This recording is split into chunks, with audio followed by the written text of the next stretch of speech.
ಭೀಮನ ಅಮೃತಾವಾಸಿಯಲ್ಲಿ ಯಾಕೆ ಗಂಡನ ಪಾದ ತೊಳಿಬೇಕು?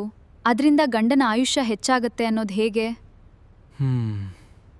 ಪಾದ ತೊಳಿಬೇಕಂತೆ, ಬಟ್ಟು ಹಿಡಬೇಕಂತೆ, ಹೂವು ಇಕ್ಕಿ ಪೂಜೆ ಮಾಡಬೇಕಂತೆ, ತೆಂಗಿನಕಾಯಿ ಹೊಡಿಲೇಬೇಕಂತೆ, ದೀರ್ಘಾಯುಷ್ಮಾನ್ ಭವ ಅಂತ ಆಶೀರ್ವಾದ ತಗೊಬೇಕಂತೆ. ಹಾಗೆ ಮಾಡಿದ್ರೆ ಮಾತ್ರ ನನ್ನ ಗಂಡನ ಆರೋಗ್ಯ ವೃದ್ಧಿಯಾಗುತ್ತಂತೆ. ಛೆ, ಇದೆಲ್ಲ ಮೈ ಫುಟ್ ಅನ್ನೋ ಯುವಕ ಯುವತಿಯರಿಗೆಲ್ಲ ಈ ಗ್ರೇಟ್ ಕರ್ನಾಟಕ ಸಾಂಪ್ರದಾಯಿಕ ಹಬ್ಬದ ಭೀಮನ ಅಮಾವಾಸ್ಯೆ ಒಂದು ಒಳ್ಳೆ ಪಾಠ ಕಲಿಸ್ತದ್ರಿ.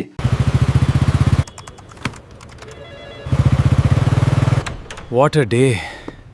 Relax now. ನಮಸ್ಕಾರ ಸ್ನೇಹಿತರೆ. ಸೊ ಎಲ್ಲರೂ ಭೀಮನ ಅಮಾವಾಸ್ಯೆ ಚೆನ್ನಾಗಿ ಆಚರಣೆ ಮಾಡಿದ್ದೀರಾ ಅಂತ ಅನ್ಕೊತೀನಿ. ಹಾಗೆಯೇ ಭೀಮನ ಅಮಾವಾಸ್ಯೆ ಆಚರಣೆ ಮಾಡಿದ್ದೀರಾ, ಅದರದ್ದು ಹಿಂದೆ ಇರತಕ್ಕಂಥ ವಿಶೇಷತೆ ತಿಳ್ಕೊಂಡು ಮಾಡಿದ್ರಾ? ಬನ್ನಿ ಸ್ನೇಹಿತರೆ ನೋಡೋಣ. ಸೊ ಭೀಮನ ಅಮಾವಾಸ್ಯೆ ಅಂದಿದ ತಕ್ಷಣಕ್ಕೆ ನಮ್ಮ ಕಣ್ಮುಂದೆ ಬರೋದೇನು? ಭೀಮ, ಪಾಂಡವರ ಭೀಮ, ಆಂಜನೇಯನ ವರಪ್ರಸಾದ, ಘಟೋತ್ಕಚನ ತಂದೆ ಭೀಮ. ಆಕ್ಚುಲಿ ಭೀಮಂಗೂ ಮತ್ತೆ ಈ ಕಥೆಗೂ ಯಾವುದೇ ಸಂಬಂಧ ಇಲ್ಲ. ಆಕ್ಚುಲಿ ಇಲ್ಲಿ ಭೀಮನ ಅಮಾವಾಸ್ಯೆ ಅಂದ್ರೆ ಭೀಮೇಶ್ವರ. ಸ್ನೇಹಿತರೆ, ಭೀಮೇಶ್ವರ ಅಂದ್ರೆ ಯಾರು? ಬಾಸು, ನಮ್ಮ ಬಾಸು ಈಶ್ವರ. ಇದನ್ನು ಆಷಾಢ ಮಾಸದ ಅಮಾವಾಸ್ಯೆ ದಿನ ಆಚರಣೆ ಮಾಡ್ತಾರೆ ಕರ್ನಾಟಕದಲ್ಲಿ ಜಾಸ್ತಿ. ಇದು ಹೇಗಪ್ಪ ಅಂದರೆ, ಕುಟುಂಬದಲ್ಲಿ ಹುಡುಗಿಯರು ಅಥವಾ ಮಹಿಳೆಯರು ಪುರುಷ ಪ್ರಧಾನ ಆಗಿರ್ತಕ್ಕಂಥ ಸದಸ್ಯರನ್ನ ಆಯ್ಕೆ ಮಾಡ್ಕೊತಾರೆ. ಸೊ ಅವ್ರಿಗೋಸ್ಕರ ದೀರ್ಘಾಯುಷ್ಯ ಮತ್ತು ಸಮೃದ್ಧಿ ಎಲ್ಲ ಕೊಡಲಿ ಶಿವ ಪಾರ್ವತಿ ಅಂದ್ಬಿಟ್ಟು ಪೂಜೆ ಮಾಡ್ತಾರೆ. ಅದು ಭೀಮೇಶ್ವರನ ಹೆಸರಲ್ಲಿ. ಮದುವೆ ಆಗಿರೋ ಮಹಿಳೆ ಗಂಡನ ಪೂಜೆ ಮಾಡಿದ್ರೆ, ಮದುವೆ ಆಗದೆ ಇರ್ತಕ್ಕಂಥವ್ರು ಅಪ್ಪ ಅಮ್ಮ ಪೂಜೆ ಮಾಡ್ತಾರೆ. ಒಟ್ಟಿನಲ್ಲಿ ಮನೆಗೆ ಆಧಾರ ಸ್ತಂಭವಾಗಿರೋರು ಆರೋಗ್ಯವಾಗಿರ್ಬೇಕು ಅನ್ನೋದು ಇವರ ಆಶಯ. ಆದರೆ ಇವತ್ತಿನ ಮಾಡರ್ನ್ ಜಗತ್ತಿನಲ್ಲಿ ತುಂಬಾನೇ ಜನ ಏನಪ್ಪಾ ಅಂದರೆ, ಅದರಲ್ಲೂ ಇಂದಿನ ಯುವ ಪೀಳಿಗೆ ಕೇಳೋ ಪ್ರಶ್ನೆ ಒಂದೇ: ನಾವು ಯಾಕೆ ಗಂಡನಿಗಾಗಿ ವ್ರತ ಮಾಡಬೇಕು? ಅವ್ರ ಕಾಲು ಯಾಕೆ ಮುಗಿಬೇಕು? ಇದೊಂದು ಹಳೆ ಕಾಲದ ಮೂಢನಂಬಿಕೆ ಅಲ್ವಾ ಅಂತ ಈ ಥರ ಕ್ವಶನ್ ಮಾಡ್ತಾರೆ. ಹಾಗಾಗಿ ಇವತ್ತಿನ ಈ ವಿಡಿಯೋದಲ್ಲಿ ನಾನು ನಿಮಗೆ ಭೀಮನ ಅಮಾವಾಸ್ಯೆ ಹಿಂದಿರೋ ರೋಚಕ ಪೌರಾಣಿಕ ಕಥೆ ಏನು ಅಂತ ಹೇಳ್ತೀನಿ. ಮತ್ತು ಇವತ್ತಿನ 2026 ಇಂದಿನ ಪ್ರಸ್ತುತ ಪರಿಸ್ಥಿತಿಗೆ ಈ ಹಬ್ಬ ಎಷ್ಟು ಮುಖ್ಯ ಅನ್ನೋದನ್ನು ಕಂಪ್ಲೀಟಾಗಿ ಎಕ್ಸ್ಪ್ಲೇನ್ ಮಾಡ್ತೀನಿ. ವಿಡಿಯೋನ ಎಲ್ಲೂ ಸ್ಕಿಪ್ ಮಾಡದೆ ಕೊನೆವರೆಗೂ ನೋಡಿ ಸ್ನೇಹಿತರೆ. ಬನ್ನಿ ಸ್ನೇಹಿತರೆ, ಆಗಿದೆ ಸ್ಟಾರ್ಟ್ ಮಾಡೋಣ.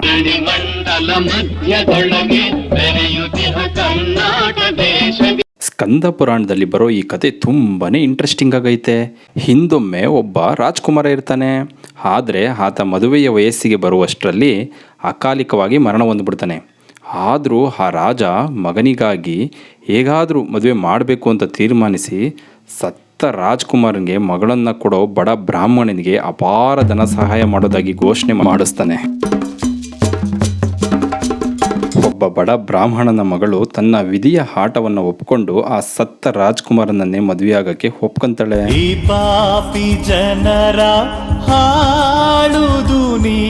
ಆದ್ರೆ ಇವಳು ಮದುವೆಯಾಗಿದ್ದ ದಿನ ಆಷಾಢ ಅಮಾವಾಸ್ಯೆ ಬಂದಿರುತ್ತೆ. ಆ ದಿನಗಳಲ್ಲಿ ಶಿವ ಪಾರ್ವತಿ ಸಂಚಾರ ಮಾಡ್ತಾ ಇರ್ತಾರಂತೆ. ಹಾಗಾಗಿ ಗುಡುಗು ಮಿಂಚು ನಾನ್ ಮುಂದು ತಾನ್ ಮುಂದು ಅಂತ ಢಬಾ ಢಬಾ ಅಂತ ಬರ್ತಾ ಇರೋದು ನೋಡಿ ಎಲ್ಲ ಜನಗಳು ಎದುರ್ಕೊಂಡು ಓಡ್ಬಿಡ್ತಾರೆ. ಆದ್ರೆ ಅವಳು ಮಾತ್ರ ದುಡಿಗೆಡ್ದೆ ಅಲ್ಲೇ ಇರ್ತಾಳೆ. ಅವಳು ಗೋಳಾಟ ಚೀರಾಟ ಕೇಳಿದ ಶಿವಪಾರ್ವತಿ ಅಜ್ಜಿ ತಾತನ ವೇಷದಲ್ಲಿ ಬಂದು ಸಮಾಧಾನ ಮಾಡ್ತಾರೆ. ಆ ಸಮಾಧಾನವೇ ಭೀಮೇಶ್ವರ ವ್ರತ. ಸೊ ಆ ಭೀಮೇಶ್ವರ ವ್ರತ ಮಾಡು, ನಿನ್ ಗಂಡ ಬದುಕ್ತಾನೆ ಅಂತ ಹೇಳಿದಾಗ ಅವಳು ಅಷ್ಟೇ ನಿಷ್ಠೆಯಿಂದ ಭೀಮೇಶ್ವರ ವ್ರತನ ಮಳೆಯಲ್ಲಿ ನೆನ್ಕೊಂಡು ಮಾಡ್ತಾಳೆ. ಅದೊಂದು ಅದ್ಭುತನೇ ಸೃಷ್ಟಿಯಾಗ್ಬಿಡುತ್ತೆ. ಓಂ ನಮಃ ಶಿವಾಯ.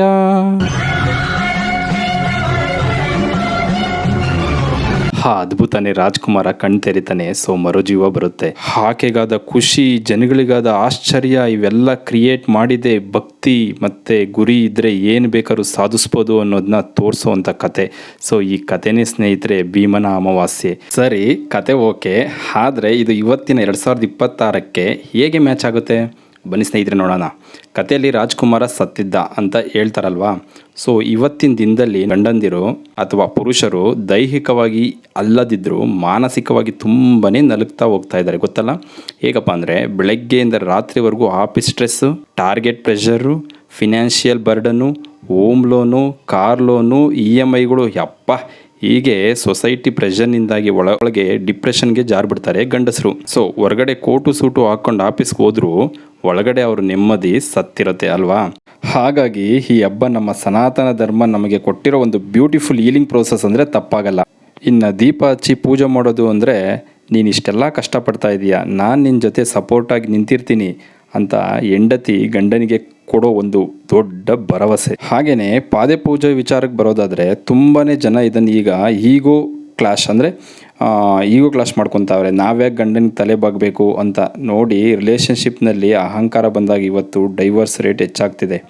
ಪತಿಯ ಪಾದಕ್ಕೆ ನಮಸ್ಕಾರ ಮಾಡೋದು ಕೀಳಿರಿಮೆಯ ಅಲ್ಲ, ಅದು ನಮ್ಮ ಕುಟುಂಬಕ್ಕೆ ಹಗಲಿರುಳು ಕಷ್ಟಪಡ್ತಿರೋ ಸಂಗಾತಿಗಾಗಿ ನಾವು ಸಲ್ಲಿಸೋ ಕೃತಜ್ಞತೆ ಮತ್ತು ಅತ್ಯುನ್ನತ ಗೌರವ ಅಂತ ಹೇಳ್ಬೋದು. ಅದೇ ರೀತಿ ಗಂಡ ಕೂಡ ಆ ದೀಪದ ಬೆಳಕಿನಲ್ಲಿ ಹೆಂಡತಿಯ ತ್ಯಾಗವನ್ನು ಅಷ್ಟೇ ಗೌರವದಿಂದ ಕಾಣಬೇಕು ಸ್ನೇಹಿತರೆ.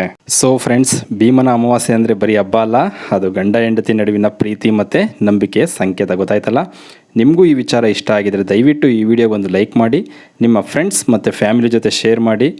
ಹಾಗೆ ನೀವೇನಾದರೂ ಈ ವರ್ಷ ಈ ವ್ರತ ಮಾಡ್ತಾ ಇದ್ದೀರಾ, ನಿಮ್ಮ ಅಭಿಪ್ರಾಯ ಏನೇ ಅನ್ನೋದನ್ನು ಕೆಳಗೆ ಕಮೆಂಟ್ ಮಾಡಿ ತಿಳಿಸಿ. ಮತ್ತೊಂದು ಇಂಟ್ರೆಸ್ಟಿಂಗ್ ವಿಡಿಯೋ ಸಿಗೋಣ. ಅಲ್ಲಿವರೆಗೂ ಟೇಕ್ ಕೇರ್, ಬಾಯ್.